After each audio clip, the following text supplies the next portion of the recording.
Glendale a lot more ordinary if it wasn't for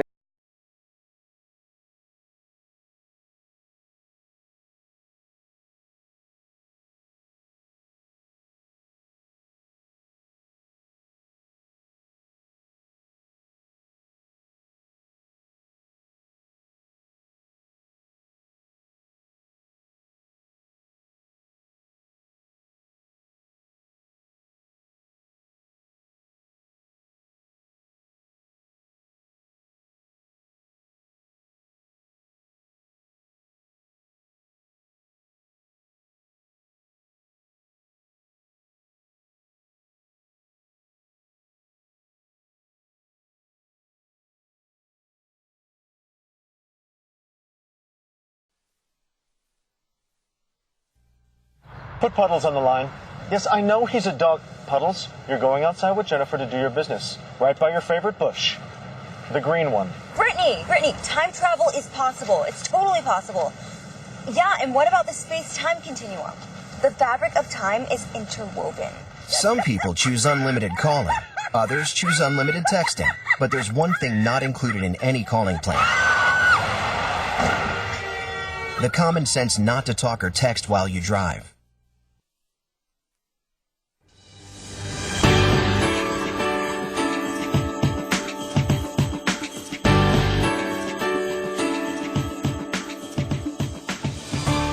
Hi, I'm Tamar, and welcome to Glendale's Look Ahead, covering city meetings and events scheduled for this coming week. A listing of these meetings with live air and replay times can be found on GTV6's website, glendale.tv, and on the bulletin board airing daily on Charter Channel 21. Please note that some of these meetings may be canceled or postponed after their original posting. To confirm, visit the city's website, ci.glendale.ca.us, or call the department responsible for that particular meeting. On Monday, October 8th, the Commission on the Status of Women has canceled their regularly scheduled meeting. For more information, please call 818-548-4844. Monday evening, the Pasadena Humane Society will host an informational presentation on living with urban coyotes. Presentation will be given by Lindsay White-Dasher, Urban Wildlife Specialist with the Humane Society of the United States, from 6 to 8 p.m. at the Spar Heights Community Center, 1613 Glencoe Way. For more information, please contact the Pasadena Humane Society at 626-792-7151. On Tuesday, October 9th, join us at the California Pizza Kitchen located at 101 North Brand Boulevard. Each Tuesday in October, and 20% of your check will be donated to support the Foothill Community Cleanup, scheduled for October 27th. All you have to do is present the flyer available on the recent press releases on the city's homepage to support the Committee for a Clean and Beautiful Glendale. For more information, please call 818-548-2877. Also Tuesday, the Glendale Housing Authority will meet at 3 p.m. in City Council chambers. This will be followed by a joint meeting of the City Council and Glendale Housing Authority. Immediately after will be a special meeting of the Glendale City Council. Later that evening, the City Council will meet at 6 p.m. in Council chambers. For council business, please call 818-548-4844. For housing issues, please call 818-548-2060. If you missed Monday's Urban Coyote presentation, a second presentation will be held on Tuesday from 6 to 8 p.m. at the Boy Scouts of America, 1325 Grandview Avenue. For more information, please contact the Pasadena Humane Society at 626-792-7151. On Wednesday, October 10th, the Planning Hearing Officer will meet at 9:30 a.m. in room 105 of the Municipal Services Building. If you would like more information, please call 818-548-2140. At 11:30 a.m., the Glendale Fire Department will host their 2012 Awards Luncheon at the Glendale Hilton Hotel. For reservations, please call 818-550-5613. At 2:30 p.m., the Oversight Board for the Successor Agency will meet in Council chambers. For more information, please call 818-548-2140.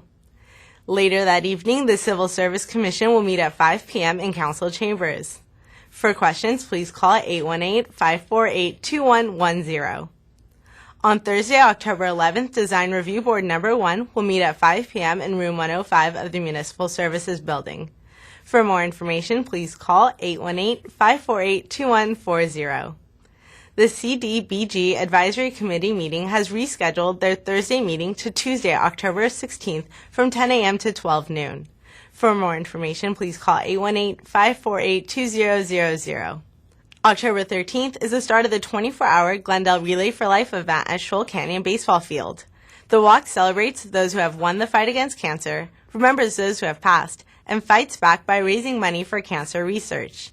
For more information or to register your team, please visit relayforlife.org/GlendaleCA or call 818-937-8903. Also on October 13th is Glendale PD's Canines in the Park and Kiwanis Club's Duck Splash. Let's watch this exciting video from last year's event. Come join the Glendale Police Canine Unit for Glendale Canines in the Park. This free event will be dog-friendly, family-oriented, and fun-filled, featuring live police canine demonstrations, low-cost pet vaccinations, a pet adoption fair, and pet first aid seminars. Enjoy a live band, barbecue, and activities for the kids. You can even enter your dog in the costume contest. All proceeds from this event benefit the Glendale Police Canine Unit. So see you there on Saturday, October 13th from 11 a.m. to 4 p.m. at Verdugo Park. October is Domestic Violence Awareness Month. The Commission on the Status of Women is partnering with local organizations to bring 2 significant anti-violence events to raise awareness and promote prevention efforts in the Glendale community. On Thursday, October 18th, from 6 to 7 p.m., the Commission on the Status of Women and the YWCA of Glendale are partnering to present their annual Candlelight Vigil. The event will be held in the ballroom of the YWCA at 735 East Lexington Drive. The Candlelight Vigil is held in memory of the victims of domestic violence, both survivors and those who have lost their lives. On Thursday, October 25th, from 6 to 7 p.m., the CSW and Armenian Relief Society of Western USA are partnering to present a free screening of the short film, Loves Me, Loves Me Not. The screening will be held in the auditorium of the Central Library at 222 East Harvard Street. For more information about either of these events, please visit the recent press releases on the city's homepage, ci.glendale.ca.us, or call 818-548-4844. Neighborhood Services, the Committee for a Clean and Beautiful Glendale, and the Crescenta Valley Chamber of Commerce invite you to join us for the 19th Annual Foothill Community Cleanup on Saturday, October 27th. This event will be held at Dunsmore Park from 9 a.m. to 12 noon. Over 300 participants are expected to take to the streets to pick up litter, spruce up some of the area's vacant lots, and plant California poppies. Proof of community service credit will be provided along with free continental breakfast and lunch for volunteers. For more information or to register, please call 818-548-2877.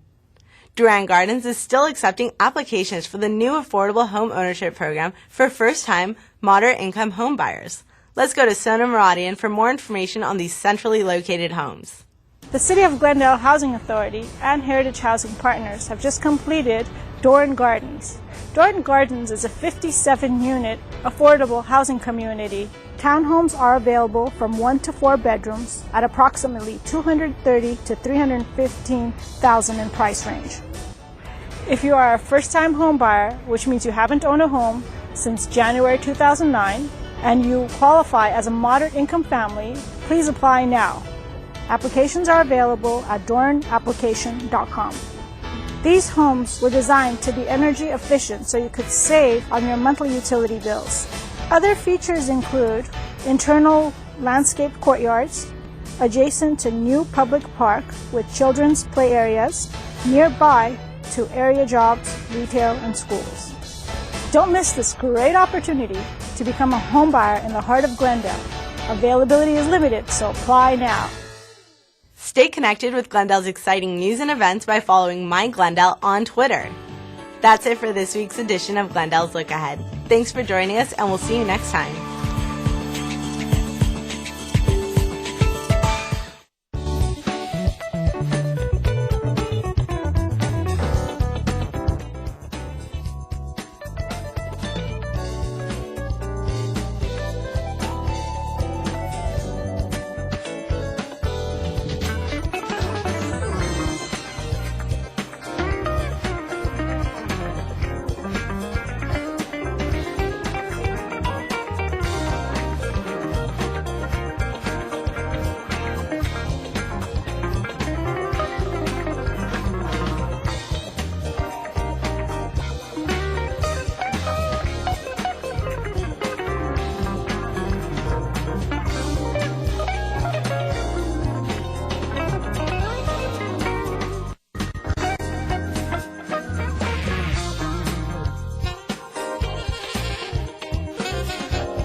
Good evening and welcome to the October 10th Civil Service Commission meeting. We have roll call, please.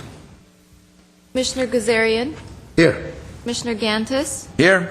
Commissioner Gregorian. Here. Chair Devine. Here. For the record, Commissioner Manukian is not here yet. Thought I saw him walk in, but not so. Next item, please. Minutes. Do we have a motion to approve the minutes? Shouldn't we? So moved. Second. Okay, they're approved. Unanimous consent. Next item, please. Oral communications. I have no cards. Does anyone in the audience wish to address the commission on items not on the agenda tonight? Seeing none, we'll move on to the next item, please. Recruitment and examination report. Mr. Doyle.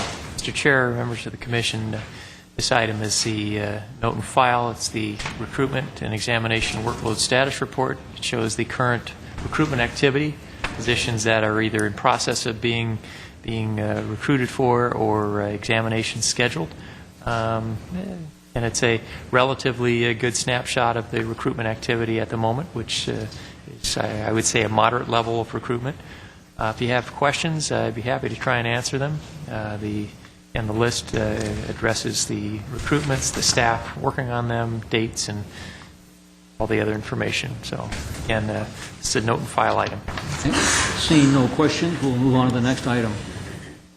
Eligible lists established. Mr. Doyle. Mr. Chair, members of the commission, this item, again, is note and file. This is the eligible lists that have been established since our last meeting.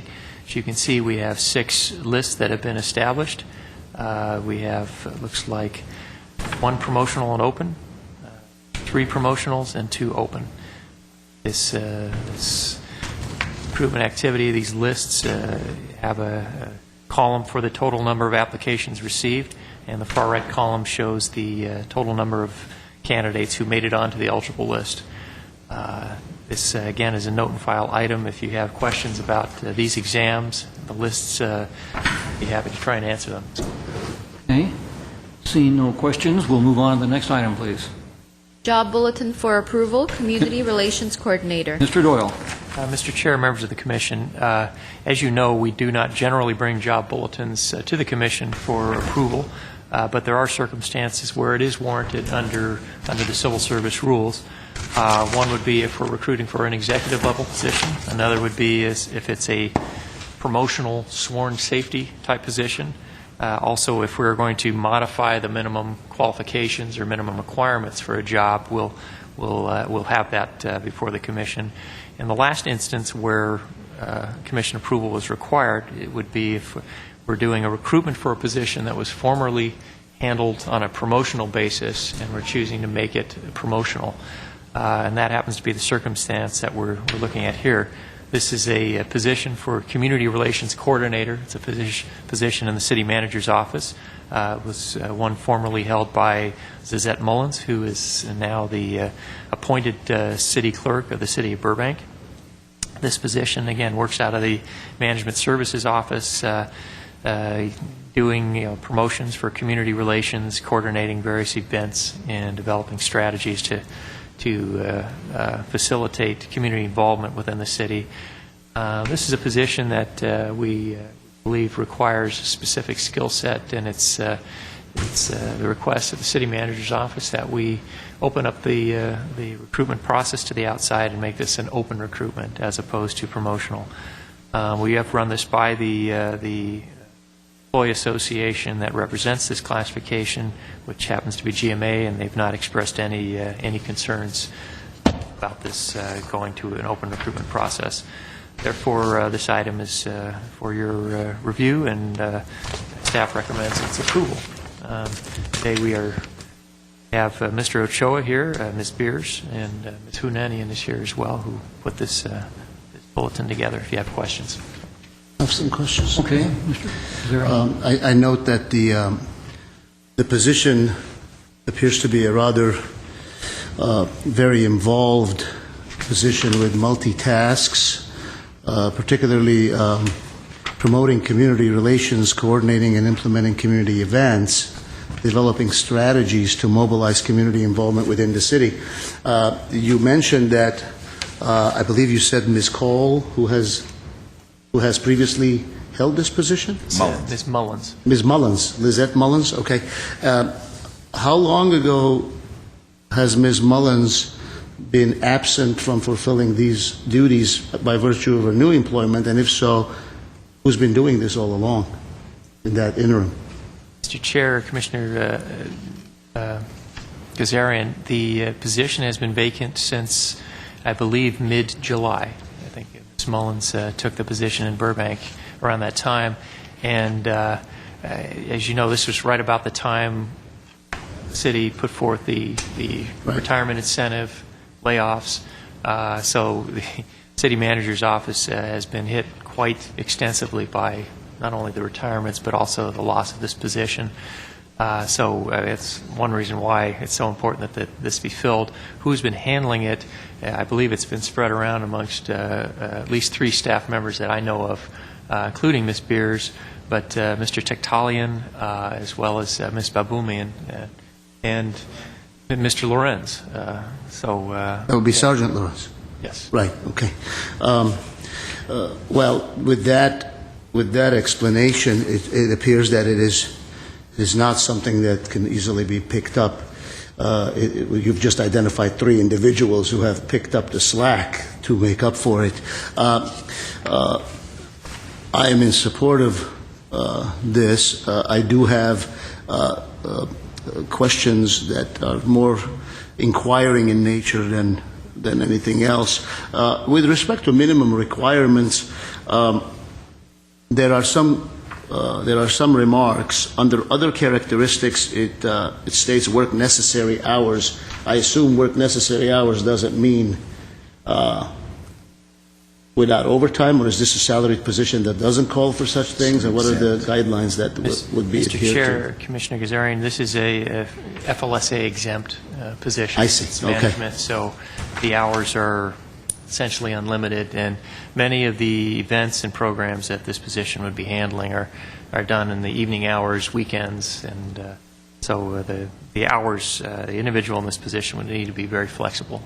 And lastly, I always have seen in the past similar paragraphs, and I've always found myself seeking clarification. Under note, right above the selection process on the last page, we speak of an equivalent combination of experience, education, and/or training may substitute for the listed minimum requirements. Are we then addressing all of the minimum requirements may be substituted by equivalent, such as the bachelor's degree requirement, such as the minimum 3 years experience in administrative work requirement? All of those are flexible so long as the candidate or candidates seeking consideration provide substitute equivalent experience that will suffice in exchange and in lieu of these other requirements. So, Mr. Chair, Commissioner Gazarian, I'm glad you asked that question because this does come up quite a bit, and that what you referred to there is it's boilerplate language that is on pretty much all of our bulletins and our job specifications. To answer your question, yes, it does provide some degree of flexibility with regard to any of the minimum qualifications, whether that's experience, whether that's education. But I will qualify that by saying that this note, or this, as I refer to it as the substitution clause, is something that is not applied liberally by my office, by myself, and the analysts who conduct these recruitments. It's something that we look at if we do have an extreme example where someone might be exceptionally well qualified or well suited for a job, they either by virtue of experience or education, where one of those might be so far in excess of what's required that we would accept them for the position. And a good example might be if you have a position that requires, let's say, 7 years experience in a particular field and a bachelor's degree. If I were to come across a candidate who has 12 years of directly relevant experience and perhaps 3 years of college, a few units short right. Of the bachelor's degree, that could be considered under this application, or vice versa. You have, in that same scenario, you have a candidate position requiring a bachelor's degree and 7 years experience. You might have an individual with a master's degree and only 5 years experience. I follow you. Thank you very much. Mr. Gaddis. Thank you, Mr. Chairman. Mr. Doyle, I know the reason that it's here is because we're asking to be open rather than promotional. And obviously the previous one was promotional, and we knew Ms. Mullins. I know that there have been a number of people that work on these community events. This is not something that, although she was spearheading it, I guess the question is why are we asking for it to be open rather than promotional? Mr. Chair, Commissioner Gantis, again, it's the view of the city manager and staff that the skill set required of this would be such that it'd be best to see what's out there in the community. There are other cities that have similar type positions, and it might be worth exploring that pool. You indicate there are many people that work on these events. As far as the existing staff, people within the city, most of the people who work on these events are committee members from the community, not so much city employee colleagues of Ms. Mullins.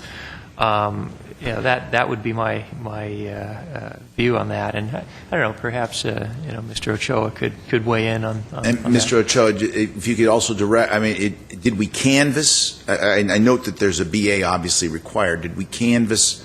I know it would be hard to canvass 1,600, but at least some of the city employees, and particularly I would think, I don't know, but it's possible under the GCEA that maybe they might have some of their people that might qualify. Mostly my concern is whether we have people that can be raised within the city. Thank you, Commissioner Gantis, and may it please the Commission. This position, it is very unique. This position has to come in and secure the confidence of a series of different stakeholders. The senior staff, myself, the executive team, certainly the city council, because this position works very closely with council, and the community groups. And that makes it a very rare breed indeed.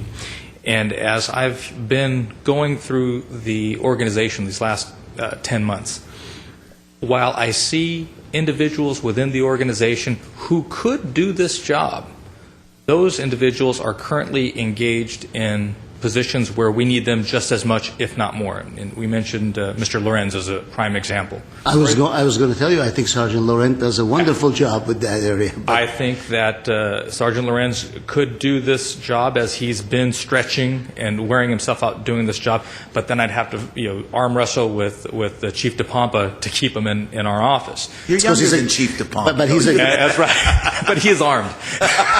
He's a great police officer. I think it would be a disservice to the community to take him away from that role primarily and put him in a role that is defined in this description. Absolutely. And so when you look at this position being a community event organizer, being staff support to council, being staff support to the executive team, being effectively the deputy public information officer, I think we're best served by having it open, and certainly anybody who wants to take that shot, try to make that transition, they can do that.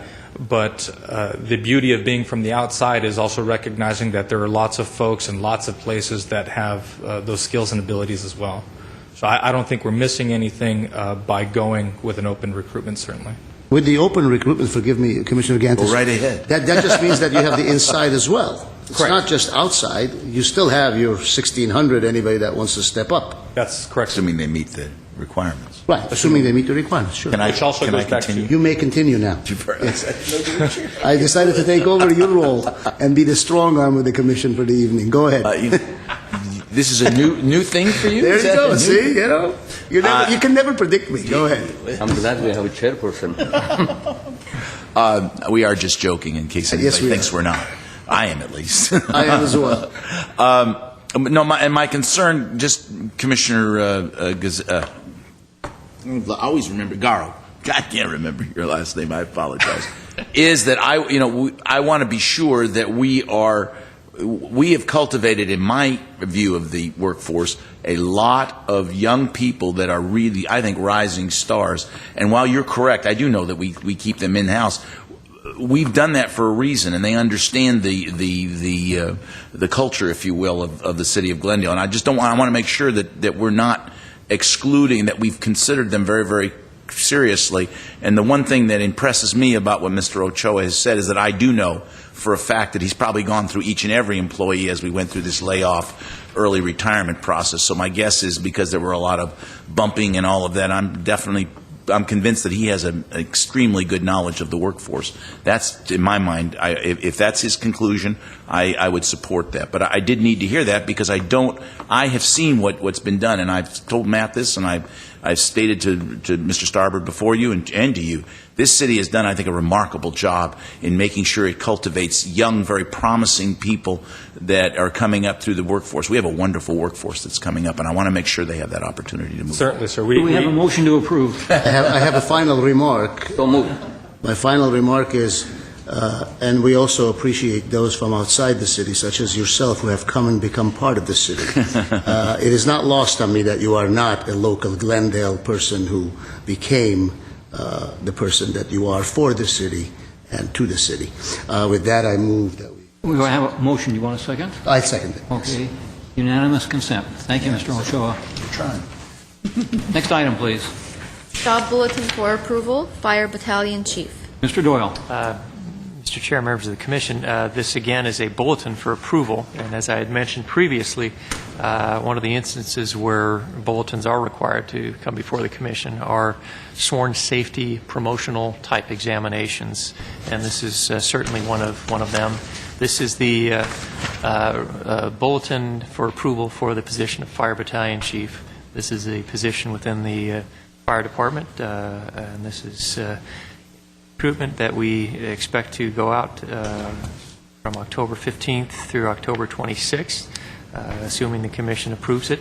As you know, this is a upper management level position within the Fire Department. The individual will be overseeing an entire shift, either A, B, or C, and quite an extensive level of responsibility and quite a bit of planning and effort has gone into the design of this particular recruitment process. So again, we are seeking your approval for this bulletin, and I will say this bulletin is fully consistent with the approved class specification for Fire Battalion Chief. If you have questions, I'd be happy to try and answer them. Ms. Hunanian is here. She's an analyst working with the Fire Department. And, we have Deputy Chief Bob Doyle here, as well as Battalion Chief Tom Probst, if you have any specific questions. I have no questions. One question. How many openings are there? I believe we have one opening. Good one. Chair Devine, members of the Commission, good evening. Bob Doyle, Deputy Chief. We have one anticipated opening by the end of the year, and we will have potentially several others at retirement age in the next 18 months. So it's a list that we'll need to certainly pay attention to. Is this then a list that's a 2-year list? Yes.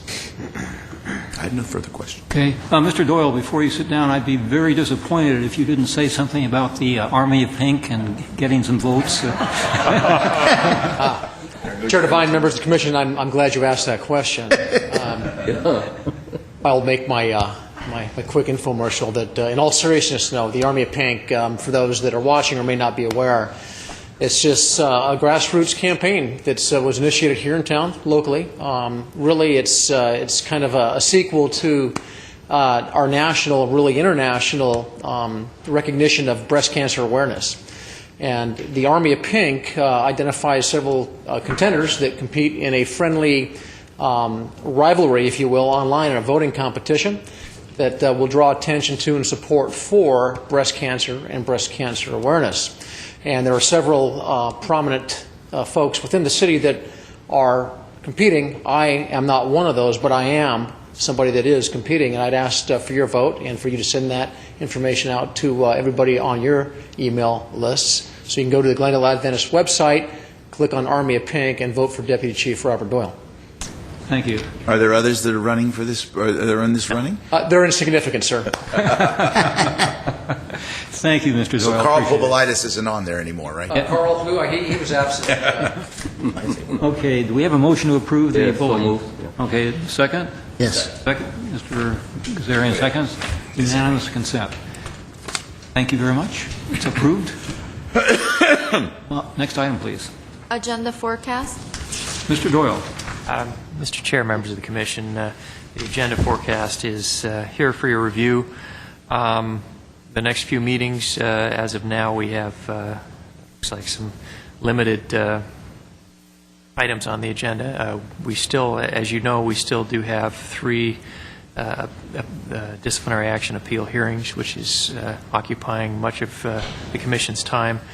The October 24th meeting, we will have an appeal of an exam disqualification. I was just notified of that this afternoon, in addition to the advertising budget expenditure report. Other than that, our 2 meetings in November are listed. Typically, we cancel the second meeting in November, which occurs on Thanksgiving week, but this year it does not occur on Thanksgiving week. It's our meeting is the week after Thanksgiving. So my assumption would be that we would keep that meeting, assuming there's items for the agenda. The Commission has other thoughts on that. So. Any questions on the agenda forecast? Next item, please. Reports, past due employee performance evaluations. Okay, I'm going to do it this time so we can meet our deadline. We actually have a very good report. There are 6 departments that have no past dues.